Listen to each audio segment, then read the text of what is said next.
राम राम साहब,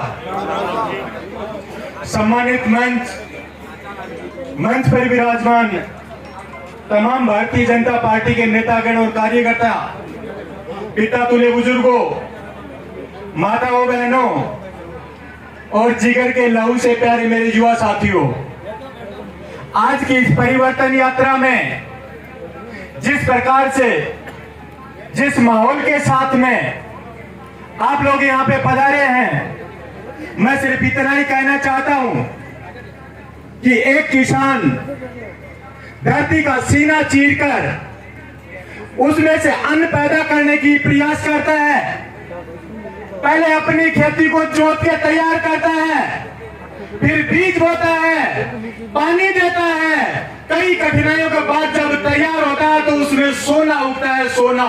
और उस सोने को ऐसी भीगती हुई बारिश में छोड़कर ऐसे इतनी बड़ी तादाद में इकट्ठा होता है, इसका मतलब घाव बहुत बड़ा है उसके। यहां बैठा एक किसान समुदाय मेरे हिसाब से सिर्फ दो चीजें साथ में लेके आया है। एक, विगत पौने 5 साल में उसके साथ में जो अन्याय, अत्याचार, भ्रष्टाचार हुआ, उसकी पोटली साथ में लाया है। और दूसरे हाथ में आने वाले 3 महीनों के बाद में उसका सुंदर संवरता हुआ भविष्य है, वो साथ में लेके आया है। मेरे किसान समुदाय के लोगों, यह परिवर्तन यात्रा भारतीय जनता पार्टी निकाल रही है, लेकिन पूरे राजस्थान से उदयपुर वाटी के लिए एक अहमियत अलग रखती है। यह परिवर्तन यात्रा जहां पूरे राजस्थान में भाजपा एक चुनाव जीतने के लिए परिवर्तन यात्रा निकाल रही है, लेकिन उदयपुर वाटी में परिवर्तन यात्रा अपने मान सम्मान और वजूद को बचाने के लिए निकाली जा रही है। जहां भारतीय जनता पार्टी पूरे प्रदेश को कांग्रेस के कुशासन, अत्याचार, बलात्कार, भ्रष्टाचार जैसी चीजों से बचाने के लिए जनता के हित में काम करने जा रही है, वही उदयपुर वाटी की जनता खुद के साथ हो रहे अमानवीय अत्याचार से अपने आप को सुरक्षित करने के लिए इकट्ठी हो रही है। एक तरफ इसी क्षेत्र में अलग अलग तरह के नेता लोग आ रहे हैं, लेकिन पौने 5 साल तक उनका कोई अता पता नहीं था। ऐ मेरे किसान समुदाय के लोगों, मेरे युवा साथियों, यदि आज हम कोई गलत निर्णय कर पाते हैं या पहले की तरह गलती करते हैं, तो आने वाले समय में संघर्ष नाम का शब्द खत्म हो जाएगा। आपको पता है, एक इंसान ने पौने 5 साल तक अपना घर, परिवार, व्यापार सब कुछ छोड़ के आपके लिए इसलिए लड़ाई लड़ी कि आप और हमारा मान सम्मान और इज्जत जिंदा रहे, और उस विश्वास के साथ हम उनको यहाँ लोग करवाए। यदि आपको चुनाव जाति बिरादरी आते जाते रहते हैं, लेकिन सच में यदि आपका मान सम्मान और कोई ऊंचा रख सकता है तो उस इंसान का नाम है सुकरण चौधरी।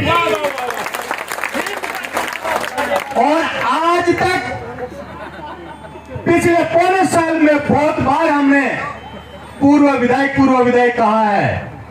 आज आप सब लोगों की उपस्थिति देखकर मेरा मन कर रहा है कि यह पूर्व शब्द यहीं से हटा दिया जाए और ये भावी विधायक के नाम से जाना जाए।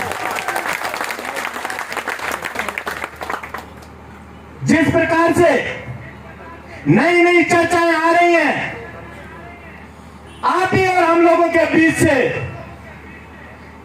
2003 में एक जने की सगाई लोजपा के, राजनीतिक सगाई लोजपा के साथ हुई, 2008 में निकाह बसपा के साथ हुआ, और फिर तलाक करके और हलाला कांग्रेस के साथ करके दोबारा निकाह बसपा से कर लिया 2018 में।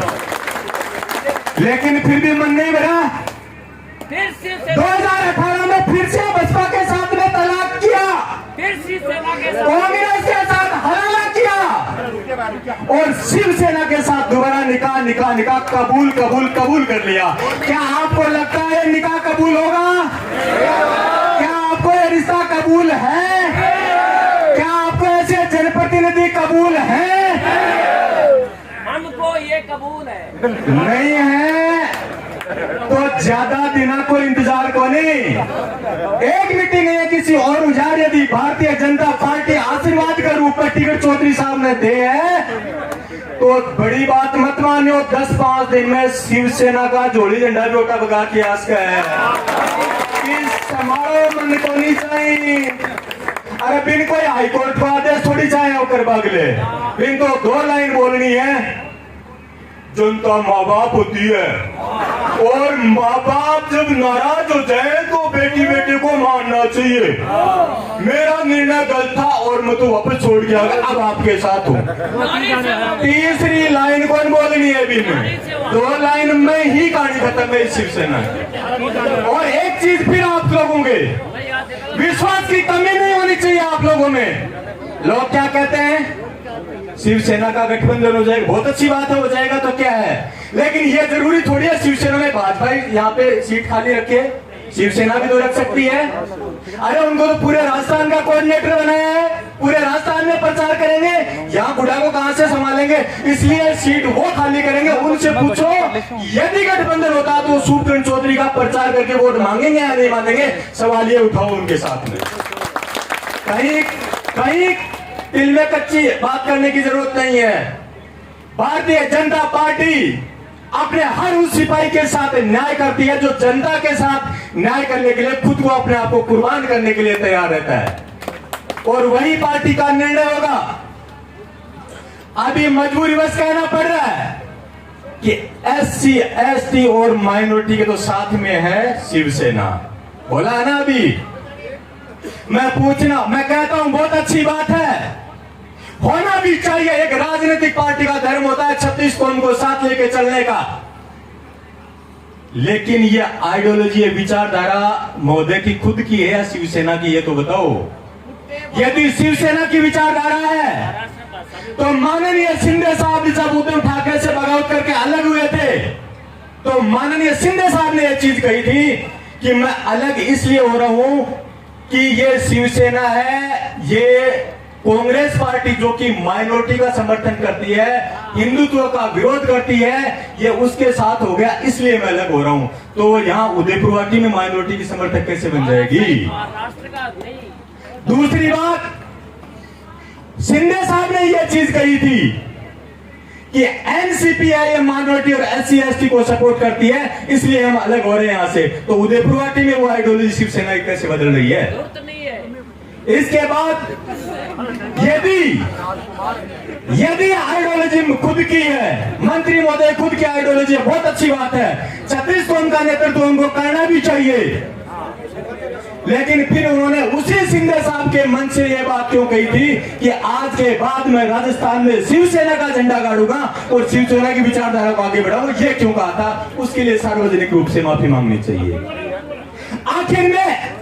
आखिर में सारांश एक ही है इस चीज का कि चाहे मेरा भाई एक नाथ नहीं 10 नाथ शिंदे लिया हो ना, तो भी जनता को मन परिवर्तन नहीं हुआ, सोच लीजिए कि सोच ली।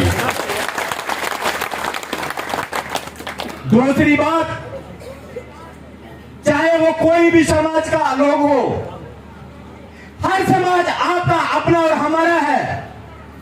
और यदि उदयपुर वाटी में 36 कौम के साथ यदि न्याय के लिए किसी ने लड़ाई लड़ी है तो उस इंसान का नाम है सुखचंद चौधरी।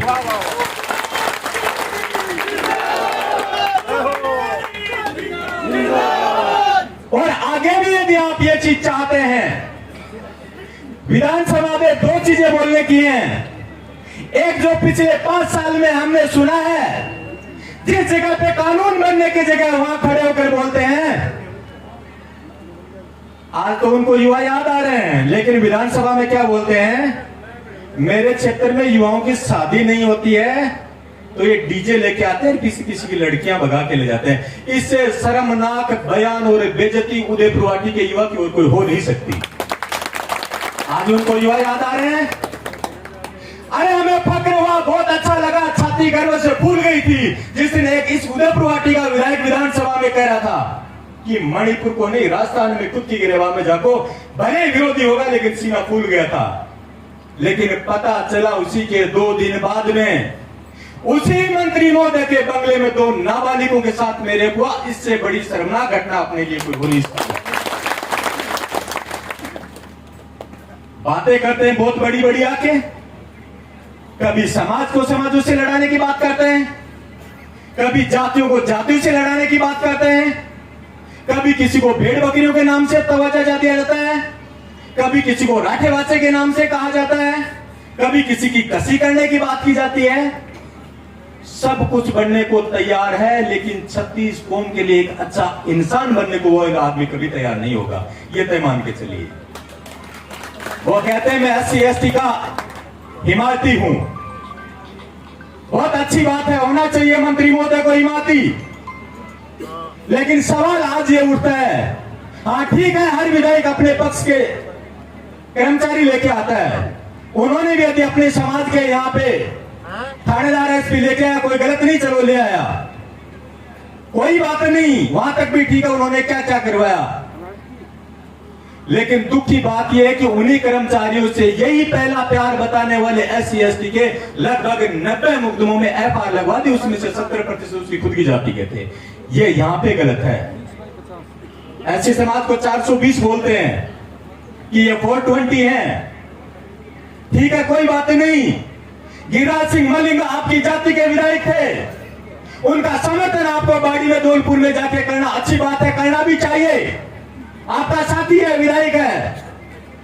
लेकिन मंत्री जी के बंगले से 30 मीटर दूर एक SC का AN, एक अधिकारी जिसका उसी गिरिराज मलिंगा ने हाथ पैर तोड़ दिए थे, 21 फ्रैक्चर आए थे, उसके लिए एक शब्द भी मुंह से नहीं निकलना, ये 420 है।